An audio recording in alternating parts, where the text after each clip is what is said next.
दोस्तों, आज मैं अखिलेश गौतम आपको मिडिल क्लास के एक लड़के या मानो तो सभी मिडिल क्लास के लड़कों की कहानी एक ही तरह की होती है। दोस्तों, जब एक मिडिल क्लास की फैमिली में कोई बच्चा पैदा होता है या होने वाला होता है तो उसके पहले ही उसके माता पिता यह सोच लेते हैं कि हमारा बच्चा पैदा होगा तो हम उसे डॉक्टर, इंजीनियर या फिर कोई बड़ा आईएएस अधिकारी बनाएंगे। और फिर जब वह बच्चा पैदा होता है तो उसके माँ बाप उसे बचपन से ही यह एहसास दिलाने लगते हैं कि बेटा, तू बड़ा होकर कोई सरकारी नौकरी ही करेगा। माँ बाप की यह बात मानकर हर बच्चा उसी भीड़ में शामिल हो जाता है जिस भीड़ में उसकी तरह से ना जाने कितने बच्चे और शामिल हो चुके होंगे।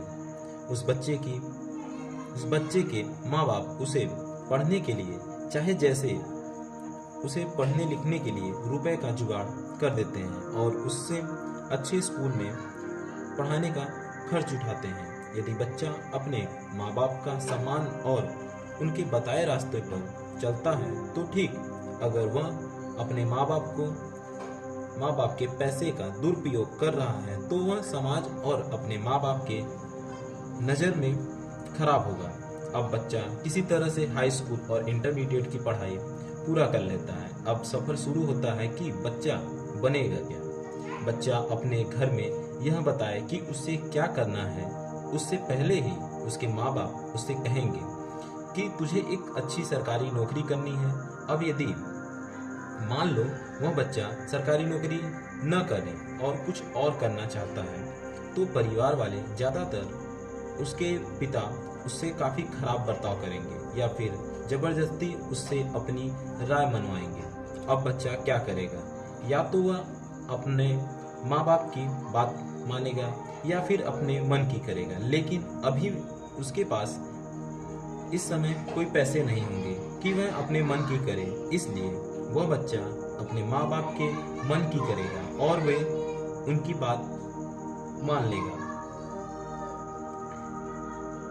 अब बच्चा किसी कॉलेज में अपना दाखिला लेगा। अब शुरू होता है उसके ज़िंदगी का असली सफ़र। दोस्तों, वह बच्चा किसी तरह अपने कॉलेज की पढ़ाई पूरी करता है और एक सरकारी नौकरी की तलाश में अपने घर से दूर जाता है और वे किसी अनजान शहर में जाकर किसी एक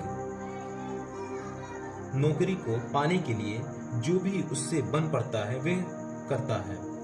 अब जब कोई बच्चा अपने घर से बाहर किसी अनजान शहर में जाता है तो उसे सबसे पहले अपने रहने के लिए एक जगह किसी घर में रहने के लिए उसकी सारी शर्तों को मानना पड़ता है। उसके बाद बच्चा जब वह रहने लगता है तो मकान मालिक के ताने और अगल बगल लोगों की बातें सुनना, फिर एक ही कमरे में पढ़ना, लिखना, खाना बनाना, अपनी ज़रूरत की सारी चीज़ों को वह समेट कर कैसे रखता है। अब बच्चा सेटल हो जाता है। मान लो रूम में वह गया, अपने सारी ज़रूरतों को, सामानों को रखा और सेटल हो गया। अब बारी आती है उसके कोचिंग की। यदि बच्चा सरकारी नौकरी की तैयारी कर रहा है तो उसे एक अच्छी कोचिंग की ज़रूरत पड़ती है। माँ बाप फिर किसी तरह से उसके कोचिंग की फीस पेमेंट करते हैं। बच्चा अपने कोचिंग जाता है और अपनी पढ़ाई शुरू कर देता है। अब बच्चे का दिनचर्या सुबह 5 बजे से शुरू होता है। बच्चा रूम लेकर रहता है तो उसे सुबह 5 बजे उठकर पानी भरना और 7 बजे तक नहा धोकर उसे रेडी होना रहता है और बीच में वह थोड़ा बहुत पढ़ भी लेता है। फिर वह बच्चा अपने कोचिंग चला जाता है। उसके बाद 2 से 3 घंटे की क्लास लेता है और फिर आता है और खाना बनाता है। खाना खा के फिर अपनी पढ़ाई स्टार्ट कर देगा। फिर शाम को बच्चा कोचिंग जाता है और वहाँ से जब वह थक उक जाएगा और फिर वहाँ आता है और उसके बाद वह खाना बनाएगा। अगर उसका मन रहेगा तो खाना बनाएगा और नहीं तो फिर वह नहीं बनाएगा। दोस्तों, जो बच्चा रूम लेके रहता है या किसी अपने घर से कहीं दूर रहता है तो वह जानता है कि बच्चे किस तरह से खाना खाते हैं रूम पे।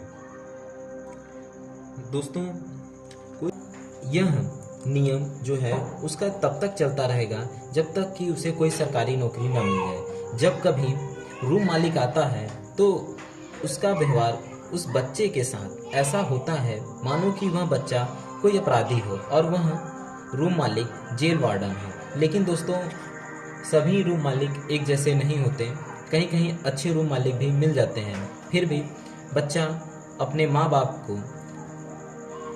बाप के सपनों या मानो कि अपने जीवन को बेहतर बनाने के लिए वो सारी बातों को बर्दाश्त कर लेता है। एक बच्चा अपने विद्यार्थी जीवन में कितनी परेशानियों का सामना करता है, ये सब बताना काफ़ी मुश्किल हो जाता है। दोस्तों, एक विद्यार्थी का जीवन मानो तो अच्छा भी है, लेकिन दोस्तों उसमें बहुत परेशानियां भी होती हैं जो वह अपने माँ बाप से भी शेयर नहीं कर पाता। जब बच्चा कोचिंग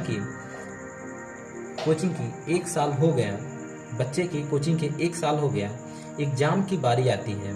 बच्चा काफ़ी मेहनत से पढ़ाई किया और एग्ज़ाम दिया और बच्चा किसी प्रकार नॉट क्वालिफाइड हो गया। बच्चे का सिलेक्शन नहीं हुआ। माँ बाप को लगा कि बच्चा सही से पढ़ाई नहीं कर रहा है।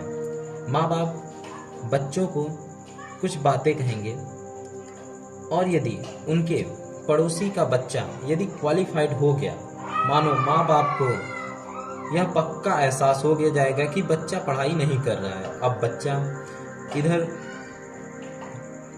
रूम यानी किराएदार की बातें, रिलेशन की बातों को सुनकर अपने आप को किसी तरह से समझा लेता है, लेकिन जब उसके माँ बाप उसे कुछ बुरा भला कहते हैं तो उसे सबसे ज़्यादा उदास हो जाता है, उसे सबसे ज़्यादा डिमोटिवेशनल हो जाता है। बच्चा सबसे ज़्यादा डिमोटिवेट हो जाता है। उसके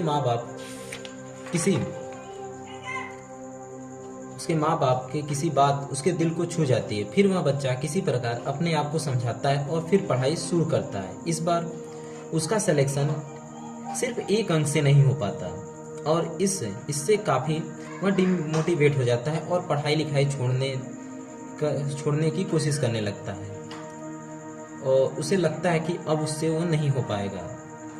उसके माँ बाप, नात रिश्तेदार सब कहने लगते हैं। इसके बाद बच्चा अब पढ़ाई छोड़ना चाहेगा कि किसी दोस्त या किसी टीचर के कहने पर बच्चा फिर अपनी पढ़ाई शुरू कर देता है और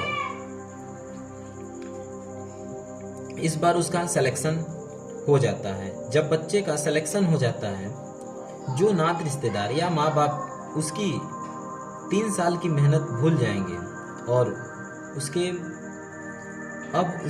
तारीफों की पुल बांध देंगे, लेकिन उन्हें खुद नहीं पता होगा कि बच्चा जब 3 साल तक किसी प्रकार से अपनी सभी इच्छाओं को मारकर अपनी पढ़ाई में, अब बच्चा नौकरी पा गया और उसकी शादी हो गई। फिर कुछ समय बाद उसके बच्चे पैदा हुए और प्रक्रिया फिर आरंभ हुई। लेकिन दोस्तों, आप लोगों से जानना चाहता हूँ, क्या यही जीवन है? ये और ऐसी जीवन जिसमें व्यक्ति के पास अपने खुद के लिए समय नहीं। यदि आपने ध्यान से इस कहानी को सुना होगा तो क्या आपने देखा कि एक मिडिल क्लास के बच्चे के पास अपने लिए कभी समय मिल पाया? दोस्तों, आपको क्या लगता है? कमेंट बॉक्स में अपनी राय हमें ज़रूर दें।